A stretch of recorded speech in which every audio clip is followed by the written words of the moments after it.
In this video, I shall discuss Lagrange's multiplier method to find the extreme points of a function of three variables and its geometrical meaning.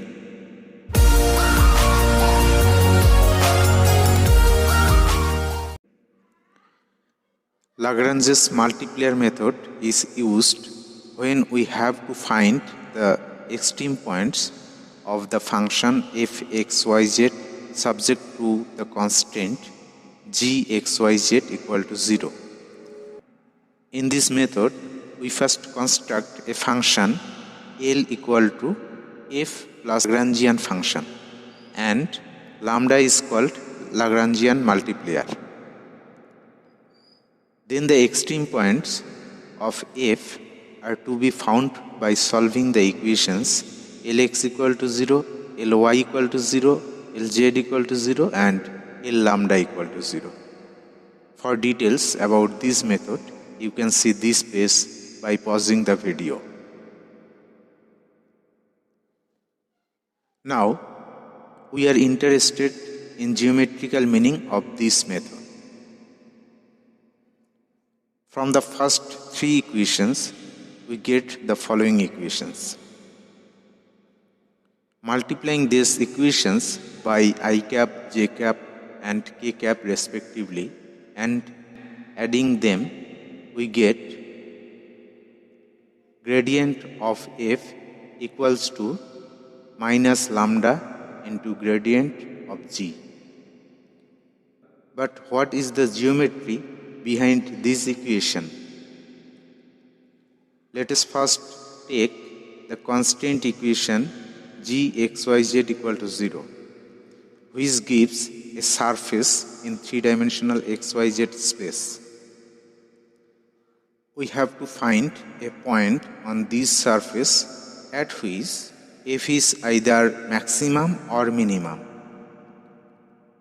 We equate the function f to a fixed value c1, which gives a level surface f equal to c1. We take another value c2 and get the level surface f equal to c2. For convenience, let us suppose c1, c2, c3, etc.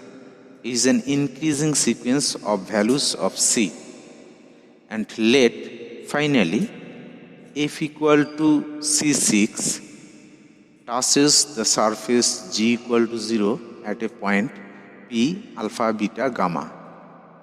Then p is the point of minimum of the function f, which lies also on the constant surface g equal to 0. Now at p, we draw the normal vector to the level surface f equal to c6, which is gradient of f at alpha, beta, gamma, and the normal vector to the constraint surface g equal to 0, which is gradient of g at alpha, beta, gamma. Since the two surfaces f equal to c6 and g equal to 0 touches each other at p, so they have common tangent plane at p, and so the two normals are either in same direction or in opposite directions. So, the relation between these two vectors is given by gradient of f equal to some constant.